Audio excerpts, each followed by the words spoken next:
Hello, welcome back to the students of grade 11 chemistry class of Somali Regional State Education Payroll Media Department, Media and Technology Department. In yesterday's class, we have discussed about equilibrium constant, and we said that equilibrium constant expression could be found from the concentrations of the product is raised to the coefficient in the balanced chemical equation divided by multiplying concentration of reactant raised to the coefficients in the balanced chemical equation. On the other hand, we have said that this concentration dependence on the rate of a chemical reaction works only for gaseous substance, not the solid and liquids. In our today's lesson, we'll discuss about homogeneous and heterogeneous equilibria. Ardayda kusoo dhawaada cashirkeennii maadada chemistry-ga ee fasalka 11aad ee xafiiska waxbarashada dowladda Soomaalida gaar ahaan waaxda media iyo teknolojiyadda. Cashirkeennan cashirkii ka horeeyay ardayda waxaan ku soo baranay asal madoorshaha islaagiyada ama islaagiyada isku dheelitiran, habka lagu raadiyo ama qaacidada lagu raadiyo asal madoorshaha islaagta isku dheelitiran ee kimikaad. waxaan nidhi waxa weeyaan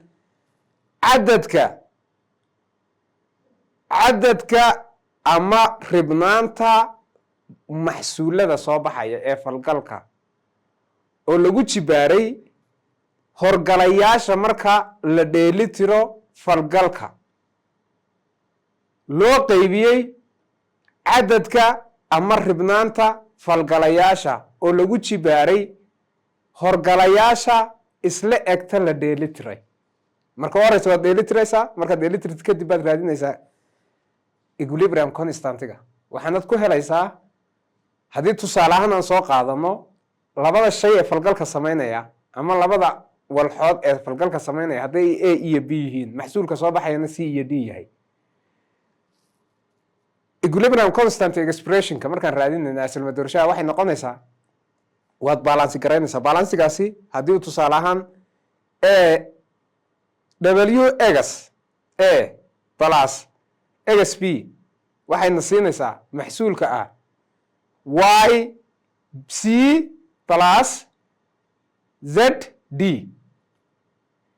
muxuu noqonayaa markaa ka expressionka maxaa lagu helayaa concentrationka ama ribnaanta maxsuulka oo C ka bilaabmo oo lagu jibaaray Y-dii oo ahaa horgalaha marka la dheelitiro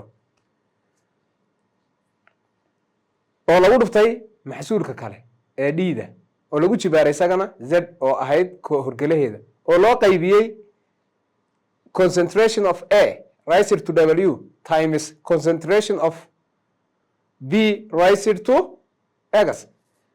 taasaa marka lagu raadinaya. waxa kaloon soo baranay cashirkeennan cashirkii ka horreeyey waxa kaloon soo baranay in xidhiidhka uu la leeyahay xawaaraha uu ku dhacayo falgalku waa falgalka gadisme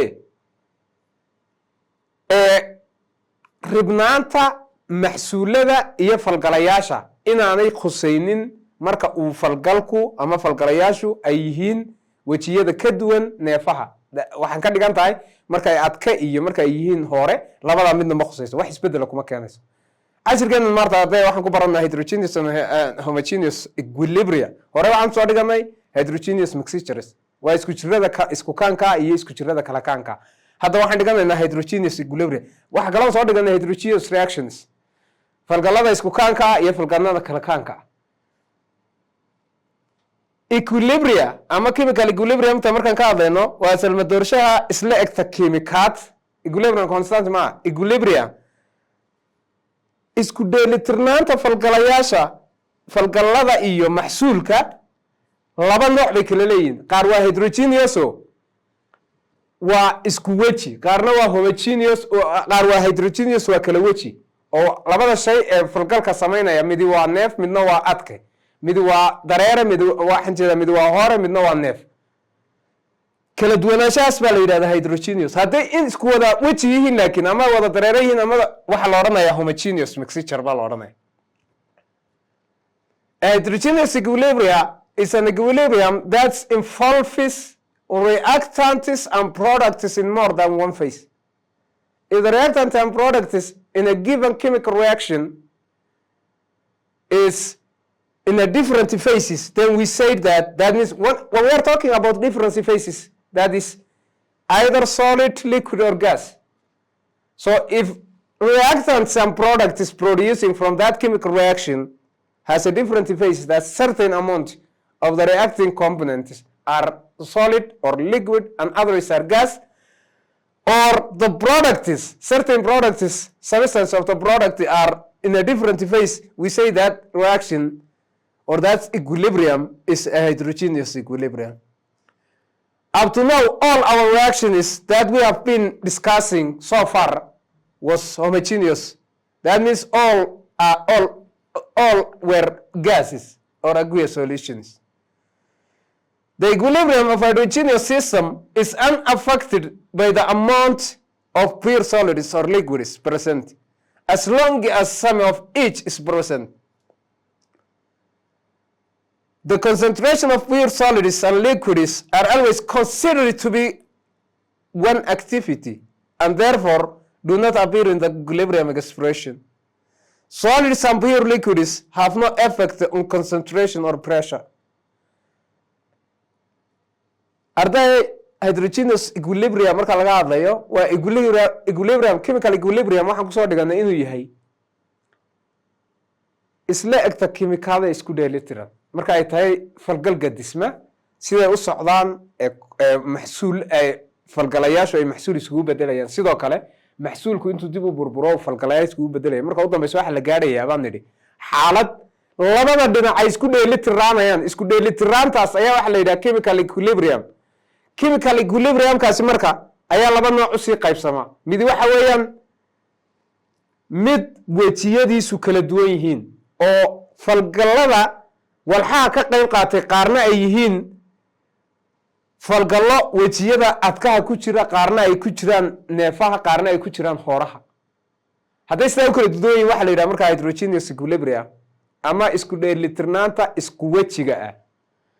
Halka ay kuwa homogeneous kaahi ama isku dheelitirnaanta isku kaanka ah ay cashiradii hadda ilaa tusaalaan kusoo qaadanay halkan ka horeeyo dhan ay yihiin oo dhammaantood ama neefa ahaayeen ama ay hore ahaayeen. waxa kaloo halkan aan ka fahmaynaa arday in walxaha wejiyada kale ku jira ee neef ahayn macnaha ama adka ah ama hore ah inayna wax saameyn ku lahayn raadinta equilibrium constantiga ama asal madoorshaha isla egta isku dheelitiran wax saameyn kuma leh mana galayaan qaacidada lagu helo dhaxdeeda ma soo galayaan kaliya kuwa neefaha unbaa ma soo galay casirkeena casirkii ka horeeyay waxaan ku soo baranay ardayay in equilibrium constantiga lagu helo cadad ka falgala ee maxsuulada oo la isku dhuftay oo lagu jibaaray horgalaha marka isla egta kiimikaad la dheelitiro xarafka horgalaha ee tirooyinka horgalaha ee qayb walba horgalaya ayaa lagu jibaaray oo loo qaybiyay cadadka ama ribnaanta falgalayaasha oo iyagana lagu jibaaray sidoo kale horgaladooda ayaa lagu helaa. Hadda halka waxaan ka ogaanaynaa kaliya waxa halka galaya qaacidada dhexdeeda concentrationiska la qorayo inay noqonayaan kuwa neefaha kaliya. Ma khuseeyo haddii walaxdu ay tahay falgalka samaynaysa adke ma khuseeyo haddii walaxda falgalka samaynaysa ay tahay hore. Sidaa daraadeed haddii aad aragtid heterogeneous equilibrium ama falgal kiimikaado isku dheelitiran oo wejiyadiisu kala duwan yihiin kaliya waxaad soo qaadanaysaa wuxuu noqonayaa inuu noqdo weeyaan inta neefaha ah. Sababtu maxay tahay ka dambaysa? Sababta ka dambaysa waxay tahay wax saameyna kuma leh isbedel kuma keenayso haddii uu walaxda falgalka samaynaysa ay adka tahay iyo haddii ay tahay hore midna wax falgal kuma isbedelka ku dhacaya la xidhiidha ribnaanta iyo cadaadiska midna waxba kama bedelayo. Shay adka ah haddaad cadaadis kasta ku samaysid waxba kama bedelaysid kuma riixayo space kama samaynaysid. Sidoo kale the same is true again when they are in liquids. Homogeneous equilibrium on the opposite direction is given as shown below. That's an example given in homogeneous equilibria is methane reacting with steam water to produce carbon dioxide and hydrogen molecule, while on the other hand, carbon dioxide reacting with the steam is again producing carbon dioxide and hydrogen. While on the other hand, calcium carbonate in solid form react decomposing into calcium oxide, which again in a solid form, plus carbon dioxide in a gaseous form. This is an example is given here, as shown on the screen. When we are talking about an homogeneous equilibria, that means all the components in the chemical reaction is in one phase. While on the other hand, when we are talking about heterogeneous equilibria, the components participating in the reaction has different phases. In the first, calcium carbonate is in a solid phase, where the decomposition does calcium oxide with, again, in a solid state, while carbon dioxide in a gaseous state. So here we have heterogeneous equilibria, where there is only a homogeneous equilibria. Here, when you see H2O, that means water. This is not water. When it's in a gaseous form, this shows that it's in a gaseous form. The water evaporates and converts into vapor. Ardayda shaashada idinka muuqata waa tusaalayaasha kala qeexaya isla egta isku dheelitirana kiimikaad marka ay tahay mid isku wejiya iyo marka ay tahay mid isku kala wejiya kala kaana. Marka isku kaanka tahay dhammaan walxaha falgalka ka qayb qaadanaya hadday falgalayaal yihiin iyo hadday maxsuul yihiinba waxay taagan yihiin hal weji oo ah wejiga neefaha, halka midan hoose ay taagan yihiin wejiyo kala duwan oo calcium carbonate ay adka ka tahay, sidoo kale markay burburto calcium oxide ay adka tahay, carbon dioxide na ay tahay neef.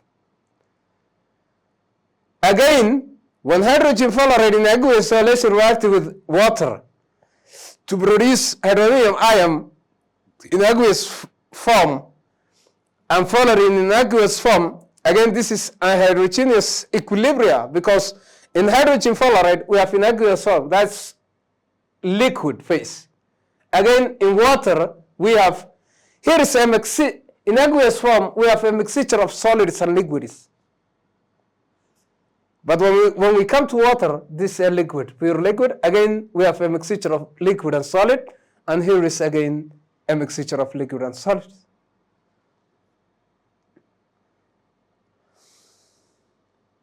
Vanadium chloride again in a solid form decomposes into vanadium ions in aqueous form and chlorine is in aqueous form again. This is again a heterogeneous mixture. An example given here is calcium carbonate decomposing into calcium oxide and carbon dioxide. When we are calculating the expression and the constant expression of this reaction, what participates this here is only in the gaseous form. Those components which are in the gaseous form only participates the equilibrium constant expression. That is, the concentrations of the product, that's carbon dioxide concentrations, raised to the coefficient, that's 1. Divided by what? Nothing, because the product, the reactants are in a solid form. So when they are in a solid form, no divide. So the equilibrium constant will be only equal to concentration of carbon dioxide. Sida shaashada idinka muuqata ardayay waxay noqonaysaa calcium imka marka tusaalaha halka shaashada idinka muuqda calcium carbonate ayaa waxay u burburaysaa calcium oxide iyo carbon dioxide.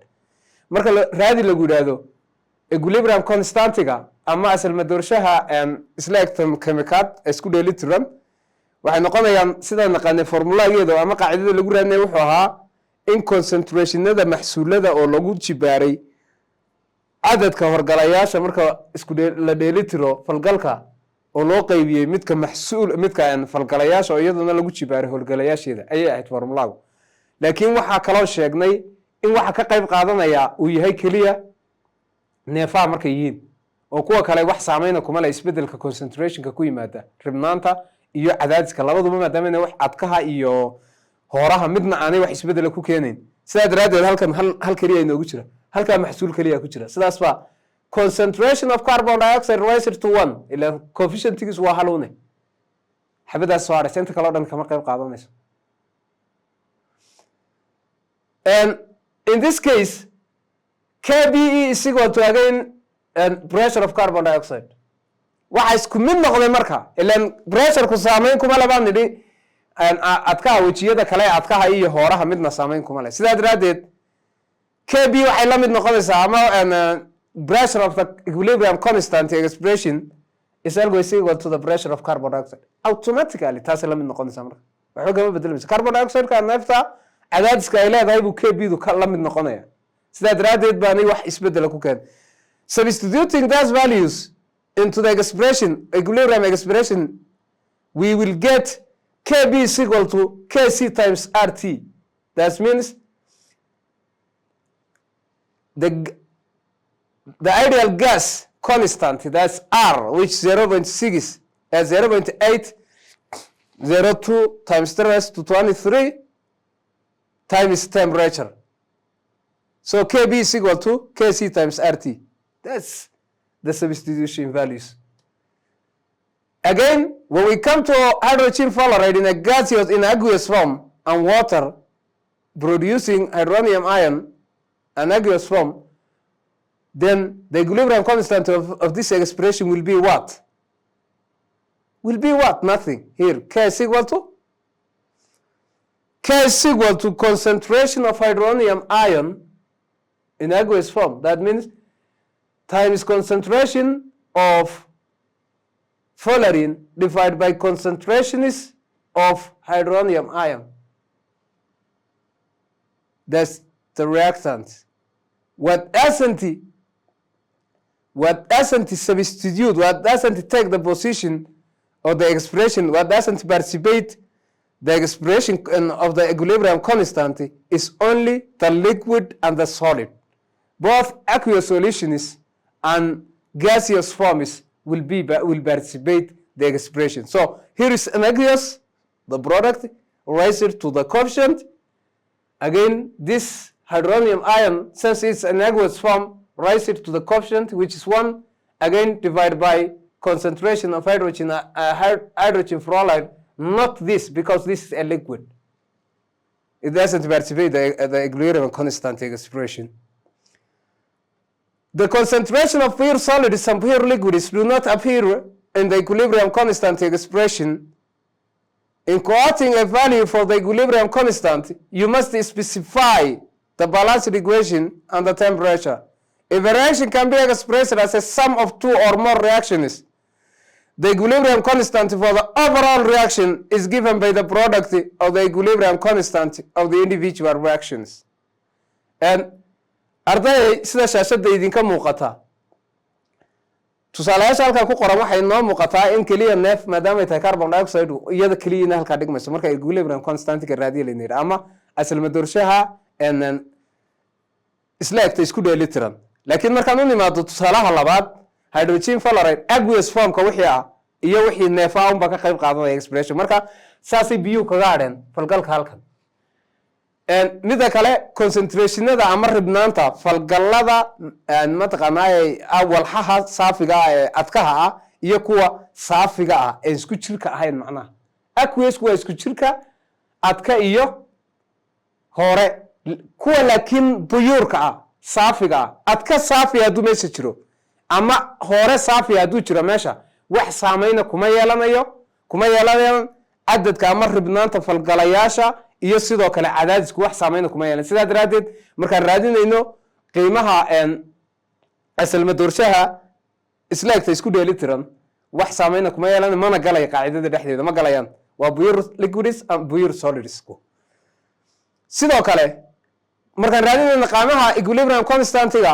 ama asal madoorshaha isla egta kiimikaad waxaan cadaynaynaa marka hore inaan dheelitiro falgalka meesha ka dhacay dheelitirka kadib maadaama horgalayaasha marka la dheelitiro falgalkaasi ay noqonayaan kuwa ku jibaarmaya ribnaanta ama cadadada ay ka kooban yihiin falgalayaasha iyo maxsuuladu waa inaan marka hore la dheelitiro sidoo kale haddii falgalku ka kooban yahay hal iyo laba iyo wax ka badan oo falgalayaal heerar kala duwana maxsuulkooda guud wuxuu noqonayaa wadarta isku darka maxsuulada kala duwan ee ay yeelanayaan mataqaanaa falgalayaasha kala duwan ee heerarka kala duwan. What will be the relationship between equilibrium constant expression in terms of concentration and those equilibrium expressions expressed in terms of pressure? Consider the reaction that sulfur dioxide reacting with oxygen to produce sulfur trioxide. Here, the equilibrium constant expression given, this is a gas and this is a gas, again all are gas in the same phase. So concentration of this rises to 2 divided by concentration of this rises to 2 times concentration of O rises to 1. This is the concentration. When we are expressing the equilibrium constant is in terms of concentration of the reactants and products. Here is as shown on the screen.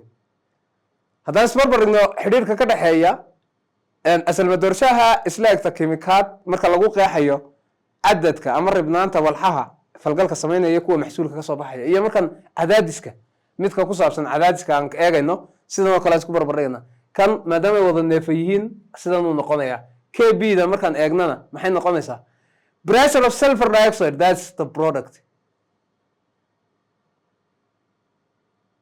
loo qaybiyo riser to 2 ilaan 2gan xagga ula socda xaggaana 2 bay ka tahay waa marka impressionka markaan ku cabirayna mar waxaan ku cabiraynaa concentration ama ribnaanta walxahan maxsuulada iyo falgalayaasha marna cadaadiskooda waxba kagama duubno marka halkan maxay isbedelay kaliya cadaadiskii baa lagu daray waa iyadii sulfur trioxide kii oo laba jibaaran bay ahayd xaggan pressurekeedii oo laba jibaaran wax ka bedelan ma jiro xagana sidoo kale pressurekeedii la halka concentrationka aan ku sheegaynay uma ku sheegaynaa bay ka dhigan tahay marka assuming ideal behavior inoo ka soo qaadayna inuu ideal yahay ilan BV ideal gas equation ka waxaan ku soo dhiganay BV is equal to nRT in our previous lessons.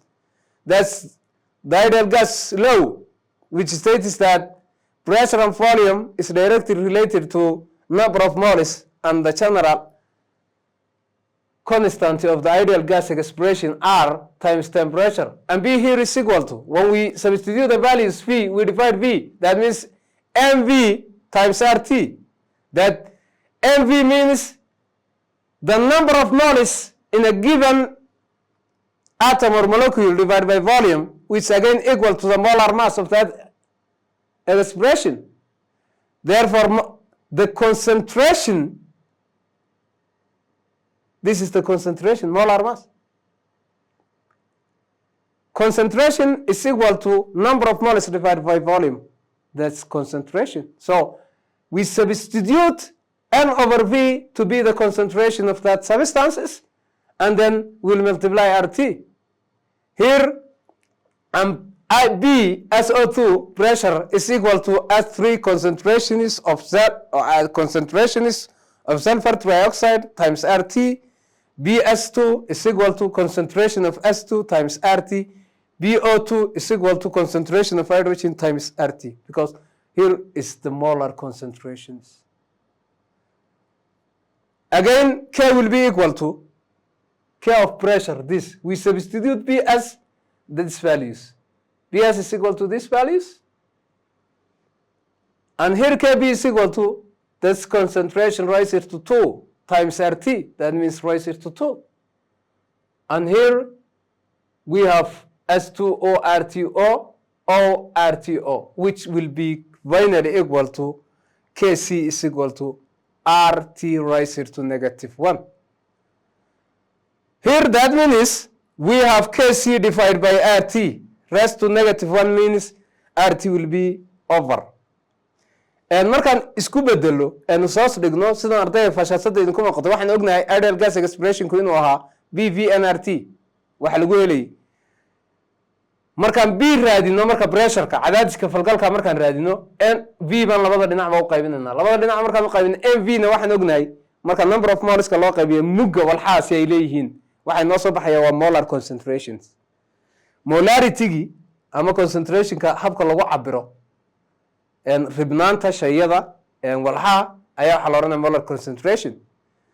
Markaan u bedelo marka cadaadis markaan ka dhigno BS ama cadaadiska sulfur trioxide waxay noqonaysaa concentrationka molar mass waa ka molarity-ga SO3 oo lagu dhuftay RT BS2 na sidoo kale waxay noqonaysaa concentration of SO2 RT B oxygen pressure of oxygen na waxay noqonaysaa concentration of oxygen times RT that means R tani waa constantigi aan ku soo dhiganay cashiradeenii hore ideal gas constant general ideal gas constantigi and 0.826 times 10 raised to negative 23 temperature way anti daasida marka isku bedelo waxaan ogaanaynaa xiriirka ka dhaxeeya KB iyo KC waa marka equilibrium constantiga lagu cabiro cadaadiska iyo marka isla egta kiimikaad ee isku dheelitiran lagu cabiro concentrationka ay ku kala duwan sidaas waa concentrationka marka lagu cabiro xiriirka marka labadooda ka dhaxeeya arday waxa weeyaan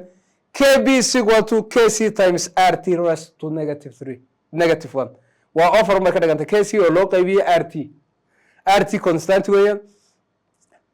Here is the relationship given. For example, if this reaction decomposes into this, then KB is equal to always this times this. This is the product divided by this. Substituting that value, the concentration of this times RT times concentration of Cl2 RT divided by concentration of PLC RT, because this is the reactant here. Substituting that number, we'll find KB is equal to KC times RT raised to 1. This will be replaced by this, so what remains here is RT.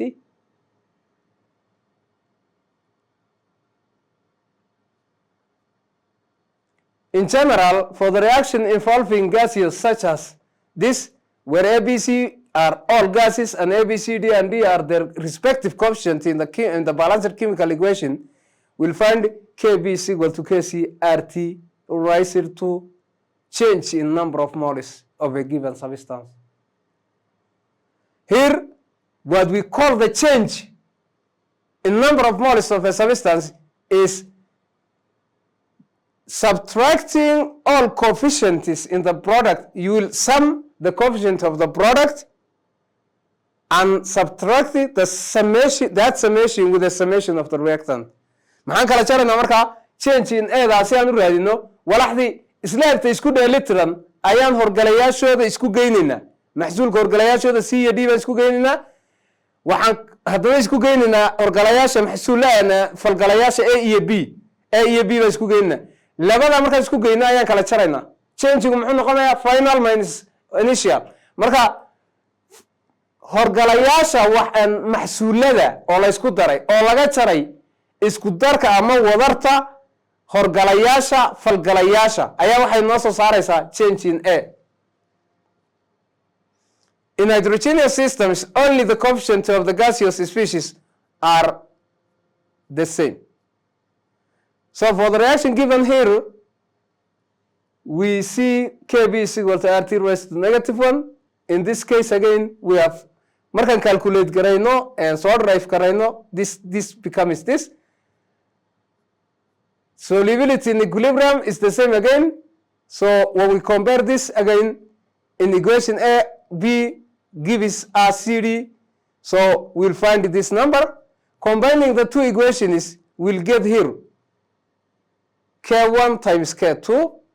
And finally, when we do this exercise, example, for the ammonia reaction, we have nitrogen reacting with hydrogen molecule to produce ammonia. And C is given, that's 2.4 times 10 raised to negative 3. You are asked to calculate KB at 1000 Kelvin. When we see the solution here, together, change in concentration, the summation of N product is minus N.